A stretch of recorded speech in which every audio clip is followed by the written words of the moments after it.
2021-এ 2026-এ তোমার নাড়ি কাটা হবে, নাড়ি কাটা। 2026-এ যা লাফালাফি করছে ঘর ধরে যাবে, ও গুজরাট চলে যাবে, এখানে থাকবে না। শুধু আপনাদের সমর্থনের প্রয়োজন আছে। আমরা জানি যে আপনারা, আমাদের ভিতরেও কিছু ক্ষোভ আছে, যেটা আমাদের নেতৃত্বরা বলছে বারে বারে। ক্ষোভ আছে, ব্যথা আছে, জানে না কে, সবাই জানে। যেরকম আমি ব্যথা পেয়েছি, আমার নেতৃত্বরাও ব্যথা পেয়েছে, সবাই পেয়েছে, আপনারাও পেয়েছেন। সব ব্যথার উপরে সহ্য করে মূল শত্রুকে তাড়াতে হবে, তারপরে আমাদের লড়াই। আমাদের মূল শত্রু হচ্ছে বিজেপি।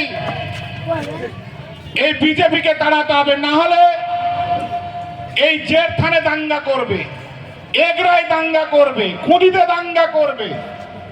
আচ্ছা আপনি বলুন তো, 2014 সালের আগে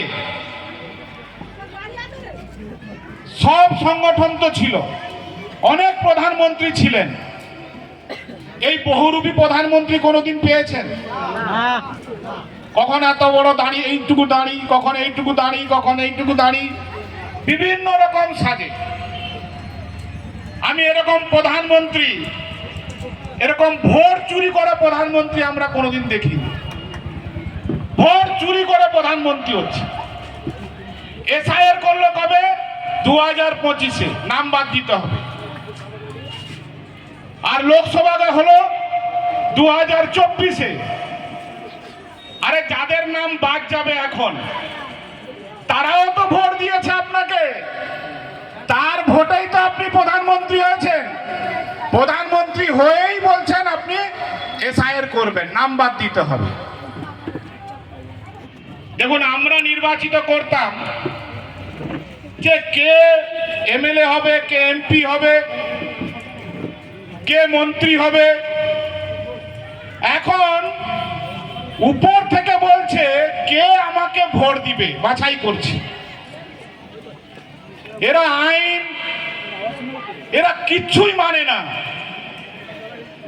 এরা একমাত্র লক্ষ্য হচ্ছে এদের বিজেপি আরএসএস এর যে সংগঠন, সেই সংগঠনকে নিয়ে গোটা ভারতবর্ষের পুরো যেন হাতের মুঠোয় নিবে। এটা কিন্তু হতে দেওয়া যাবে না। সব কিছু ত্যাগ করে, আপনি মমতা ব্যানার্জি আমাদের মুখ্যমন্ত্রী, বিশেষ করে সংখ্যালঘু মানুষদের এই জেলায়, সমস্ত জেলায় মাইনরিটি দপ্তর আলাদা করে দিয়েছেন আপনাদের উন্নয়নের জন্য।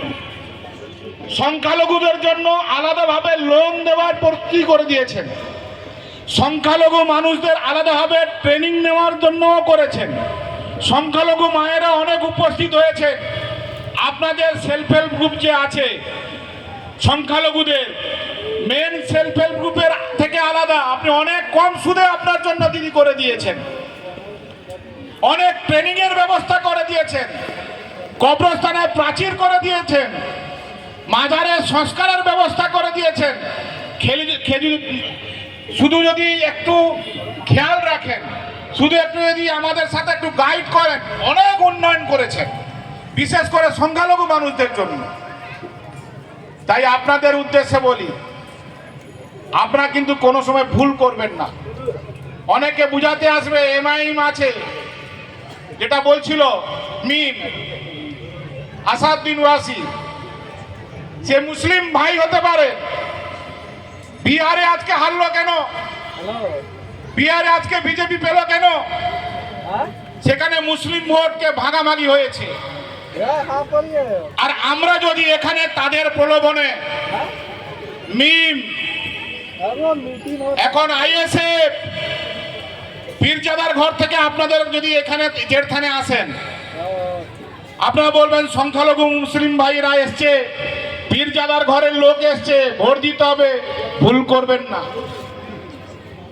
দেখুন, বিজেপিকে হারাতে গেলে একমাত্র দমন করছে কে? মোদিজির সাথে একমাত্র মুখ্যমন্ত্রী মমতা ব্যানার্জি লড়াই করছেন। সারা ভারতবর্ষের একটাই মুখ মমতা ব্যানার্জি। তাই সারা ভারতবর্ষের সেরা মুখ্যমন্ত্রীর নাম মমতা ব্যানার্জি। এটা আমি বলছি না, দিল্লির দপ্তর বলছে, ওই টাকলার দপ্তর, অমিত শাহ টাকলা, তার দপ্তর বলছে। এই ভোট পড়েছে না, দুজন চলে আসবেন, দুটো টাকলা, একটা মোদি, একটা অমিত শাহ, দুজন এখন ঘন ঘন এখন এরোপ্লেনে আসবে। কিভাবে দিদিকে হারাতে হবে, যেভাবে হোক বাংলা দখল করতে হবে। তাই সিপিএম এর ফাঁদে পা দেবেন না। অনেক সিপিএমরা আছে ভাই, ও বলবে যে মুসলিমদের এরকম সম্মান দিচ্ছে না, আপনারা সিপিএম কে দিয়ে দিন। সিপিএম বলে কিছু নেই, পশ্চিম বাংলায় শূন্য। আপনি ভোট দেওয়া মানে বেকার। সিপিএম এর এখন আপনি পতাকা দেখতে পান, লাল রং দেখতে পান, লাল রং এখন একদম দেখবেন ওই রাস্তার ধারে বিরিয়ানি যে হাঁড়ি আছে, বিরিয়ানি হাঁড়ির উপরে লাল পতাকাটা লাগানো থাকে, কোথাও পাবেন না। আমি আর কথা বাড়াবো না। আমরা যখন আজমির শরীফ যাই, মায়েরা অনেকে যান, আমরা যাই, আপনারা যান আজমির শরীফ, ভাইয়া উত্তরপ্রদেশ হয়ে যান। আমরা যখন 5 ওয়াক্ত নামাজের টাইম হয়ে যায়, আমরা একটা পরিষ্কার পরিচ্ছন্ন ভাবে রাস্তায় নামাজ পড়ি। কি পড়ি কি পড়ি না? উত্তরপ্রদেশে কয়েক মাস আগে ঘটনা ঘটেছে, আজমির শরীফ অনেক সংখ্যালঘু মানুষরা গেছে, গাড়ি দাঁড় করিয়ে নামাজ পড়ছিলেন রাস্তার ধারে, যোগী আদিত্যনাথের পুলিশ তাকে কান ধরে উঠবোস করিয়েছে। তাই এই লড়াইটা আমাদের অস্তিত্ব রক্ষার লড়াই। বাংলাটাকে শুভেন্দু অধিকারী যোগী আদিত্যনাথের মতো শাসন করতে চাইছে, মেনে নেবেন? মেনে নেবেন? আমাদের মুখ্যমন্ত্রী সকল ধর্মের লোককে সম্মান দেন। দেখেছেন রেড রোড কলকাতায়, সেই রেড রোডে ঈদের নামাজ পড়ান। কলকাতার রেড রোডে নামাজ হয় তো, আবার সেই রেড রোডে দুর্গাপূজার কার্নিভেল হয়। এটাই আমাদের সাথে সুসম্পর্ক। তাই আমরা বলি না, মরা একই বৃন্তে দুটি কুসুম, হিন্দু মুসলমান, মুসলিম তার নয়ের মণি, হিন্দু তাহার প্রাণ। এটাই আমাদের লক্ষ্য থাকবে। আমরা বাংলাটাকে বাঁচাতে হবে। रोशनी चांद से होता है, सितारों से नहीं। रोशनी चांद से होता है, सितारों से नहीं। मोहब्बत दीदी से होता है, मोदी से नहीं। আপনারা সকলে মিলে, আমি কথা বাড়াবো না, তরুণবাবু বলবেন, আমাদের সিনিয়র নেতৃত্ব, আপনারা আইএফের সাথে যোগাযোগ রাখবেন। আমি আপনাদের পাশে থাকব। বিশেষ করে এসআইআর এর যে চক্রান্ত করছে, একজনের নাম যদি বাদ যায়, আইএফ ভাই পুরো টিম যে আছে, অঞ্চল প্রেসিডেন্ট আছে, আমাকে জানাবেন। আমি এসে কিভাবে নাম ঢুকাতে হয় সে ব্যবস্থা আমি করে দিয়ে যাব, কোনো ভয় পাবেন না। আর বলছিলেন যে ঈদের সময় যে বললেন, আমি এখানে আইয়ুব ভাই তো আছে আমার, সে তো পুরো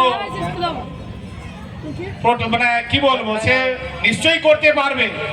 কিন্তু আমি কথা দিয়ে গেলাম, ঈদের সময় নিশ্চয়ই আমি অবশ্যই হেল্প করব। আপনি কাউকে বলার দরকার নেই, আমি যখন আছি নিশ্চয়ই আমি এলাকার মানুষের দেখে নেব, অসুবিধা কিছু নেই। সঙ্গে তরুণবাবু থাকবেন, আমি আছি। তাই পুনরায় সবাইকে আমি সালাম জানিয়ে আমি কথা শেষ করলাম। জয় হিন্দ, বন্দে মাতরম, তৃণমূল কংগ্রেস জিন্দাবাদ, মমতা ব্যানার্জি জিন্দাবাদ, অভিষেক ব্যানার্জি জিন্দাবাদ। ভালো থাকবেন, খোদা হাফেজ। ধন্যবাদ আনারউদ্দিন সাহেবকে। এবার আমরা একদম সবার শেষ পর্যায়ে চলে এসেছি। এখন আপনাদের সামনে বক্তব্য রাখবেন আমাদের এগরার জনপ্রিয় বিধায়ক সম্মানীয় তরুণ কুমার মাইতি মহাশয়। এগরা 1 নম্বর ব্লক সংখ্যালঘু সেলের আহ্বানে আজকে এই সংখ্যালঘু মানুষদের সম্মেলন সভাপতিত্ব করছেন আমাদের অত্যন্ত প্রিয় মানুষ এগরা 1 নম্বর ব্লক সংখ্যালঘু সেলের সভাপতি, আপনাদের অত্যন্ত কাছের মানুষ সম্মানীয় জনাব আইয়ুব খান সাহেব। তিনি তার উদ্বোধনী বক্তব্য রেখেছেন, স্বাগত ভাষণ রেখেছেন, তার ব্যবস্থাপনায় এত বড় আয়োজন। তাকে ধন্যবাদ এবং কৃতজ্ঞতা জানাই, অন্তরের অন্তরতম স্থল থেকে শ্রদ্ধা জ্ঞাপন করি। মঞ্চে উপস্থিত আছেন আমাদের কাঁথি সাংগঠনিক জেলা সংখ্যালঘু সেলের সভাপতি, যিনি এইমাত্র তার সুন্দর বক্তব্য রাখলেন, সম্মানীয় জনাব আনোয়ারউদ্দিন সাহেব। তিনি কাঁথি সাংগঠনিক জেলার সমস্ত ব্লকে ঘুরে ঘুরে মাইনরিটি সংগঠনকে চাঙ্গা করার চেষ্টা করছেন। মঞ্চে উপস্থিত আছেন আমাদের কাঁথি সাংগঠনিক জেলা তৃণমূল কংগ্রেসের সহ সভাপতি, বরিদা অঞ্চলের সম্মানীয় প্রধান, এগরা 1 নম্বর ব্লক তৃণমূল কংগ্রেসের প্রাক্তন সভাপতি, শ্রদ্ধেয় সম্মানীয় সিদ্ধেশ্বর বেরা মহাশয়।